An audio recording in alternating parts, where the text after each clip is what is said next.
Well, Bob Woodward, along with Carl Bernstein, once effectively brought down a presidency by sheer tenacity of their reporting.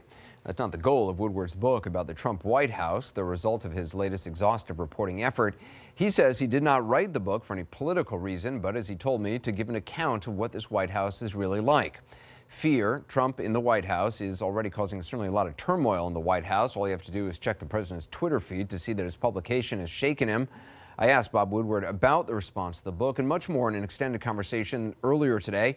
We started with something that the president's son, Eric, said on Fox News this morning. There's a lot I obviously want to ask you about the book. I do want to just ask you about something that was in the news today. Eric Trump was critical of the book, calling it sensational nonsense. He said CNN will definitely have you on because they love to trash the president. It'll mean you sell 3 extra books. You'll make 3 extra shekels at the behest of the American people. Besides the fact that he doesn't know where the word behest, how do you actually use that word, some have interpreted his talking about shekels as kind of a dog whistle basically an anti-Semitic dog whistle. Do you see it that way? I just hope no one would talk like that, frankly. I think that just doesn't fit, and I'm sorry. Anyone talks like that, whether it's a dog whistle or whatever the intent is. It's not, I mean, part of the point of this book is that we need to have a serious debate about serious issues, and to use invective and this attack rhetoric or whatever it might be, it sets us back. There's so much in the book to talk about, but one of you talked about having a serious discussion. One of the things that stopped me in my tracks when I read this book was what you call what's happening in the White House a nervous breakdown of the executive power of the most powerful country in the world. That's a terrifying, as a citizen, that is a terrifying thing to read about a nervous breakdown in the executive branch. I think that's exactly what it is, and it's supported by the decision-making and the discussion and President Trump's impulsive behavior on a range of issues from North Korea, Afghanistan, the Middle East. Would you have said that in the Nixon administration there was a nervous breakdown in the executive branch? Or is this, I mean, obviously it's apples and oranges, but is this worse than what you saw inside the White House then? Well, it depends. Nixon was a criminal.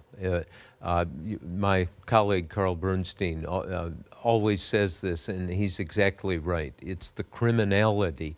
In the case of Trump, we don't know. The Mueller investigation is not over, and so we're going to have to wait on that. Is there true allegiance to the president among the people in the White House? Well, it depends. You can't put everyone together. What I do is cite specific examples, and I think there are kind of 3 pockets here of people taking actions like Gary Cohn, the chief economic advisor, stealing something from the Resolute desk in the Oval Office. Which he said he was doing for the good of the country. Yeah, not just for the good, but to save the country, to protect the country, because if that had been signed, you begin the unraveling of our relationship with South Korea, not just in trade, but in terms of the 28,000 military personnel we have in the country and the top secret intelligence programs. And so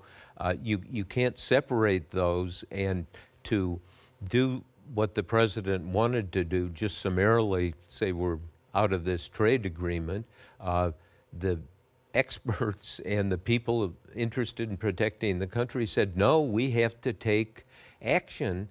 And in my view, in reporting on this, these are acts of conscience by people who say that, yes, I'm taking a risk, but better to take a personal risk than to go down this road that the president at least at a number of points, wanted to take. It is fascinating in these statements that Gary Cohn has put out, Rob Porter, even General Kelly, which clearly, from all the reporting, there's been pressure in the White House to have everybody put out statements criticizing the book. They're not actually disputing most of your quotes. I mean, Kelly says he didn't call the president an idiot, but he says nothing about crazy town. He says nothing about off the rails.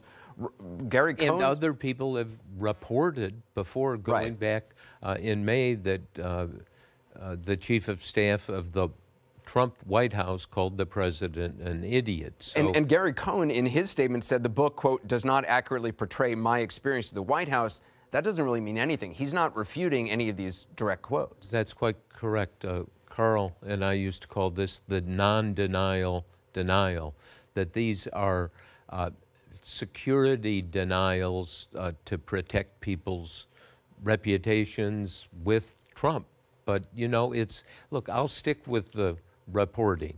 It was done in a very meticulous, careful way that Carl and I really, quite frankly, I learned from Carl. Go knock on people's doors.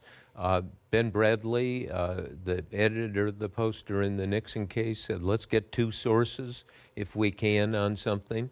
And this is my report on what goes on in the Trump White House. And you asked the question, well, why would you call it a nervous breakdown?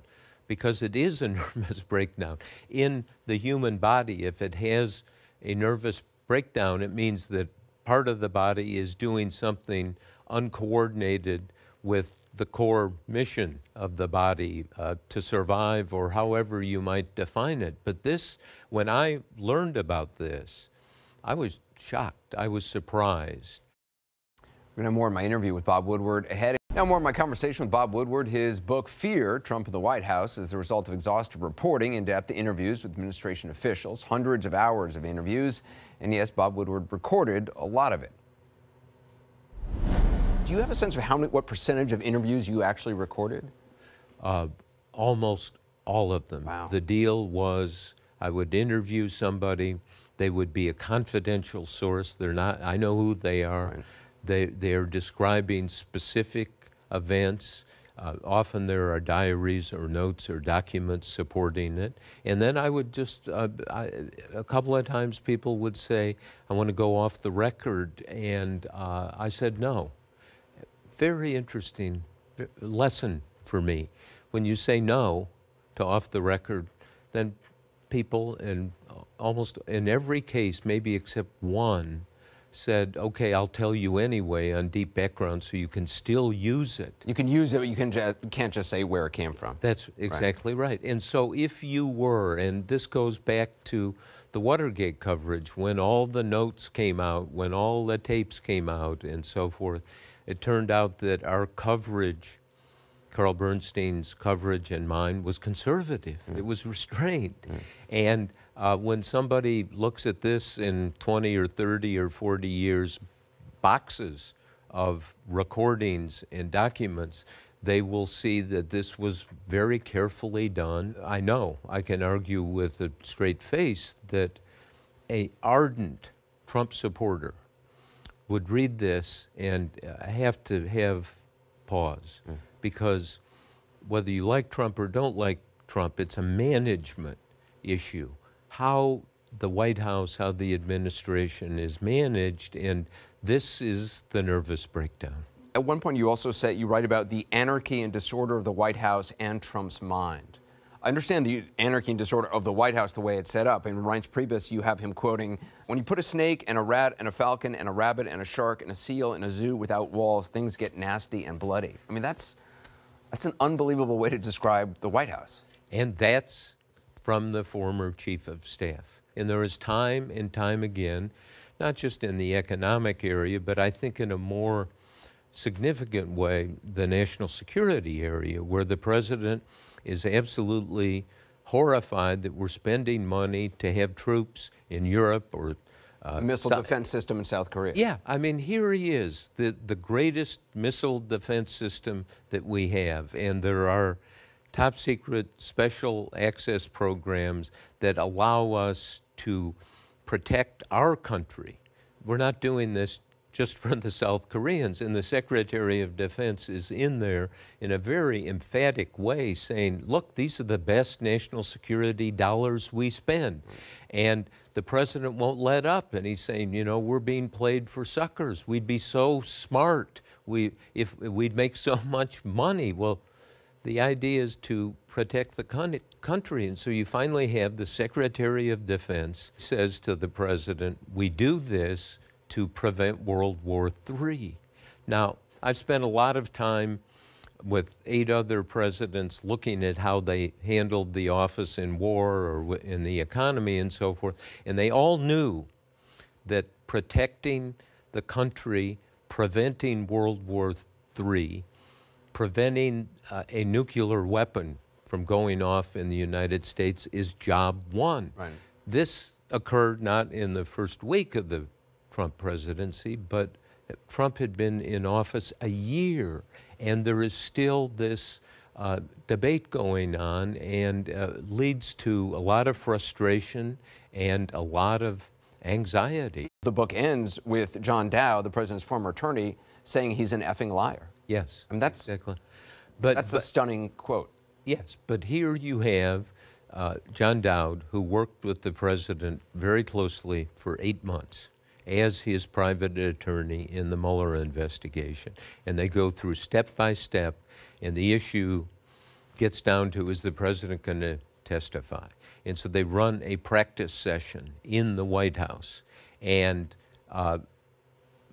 Dowd plays Mueller and asks all kinds of questions, and the president makes things up, lies, explodes, and at the end, Dowd says, you can't testify. I will not sit next to you and allow you to do this. You will perjure yourself, you know, out of control. And the president first agrees he's not going to testify, but then he says, the president can't be seen taking the Fifth Amendment, so I've got to testify. He changes his mind, is insistent, and it's very poignant, the phone calls between Dowd and the president on this, because Dowd really wants to stay and help him, but this is the red line, if you will. I am not going to let you testify and be your lawyer. And so president's so insistent that Dowd finally resigns. It's a fascinating book, Fear, Trump in the White House. Bob Woodward, thanks so much. Thank you.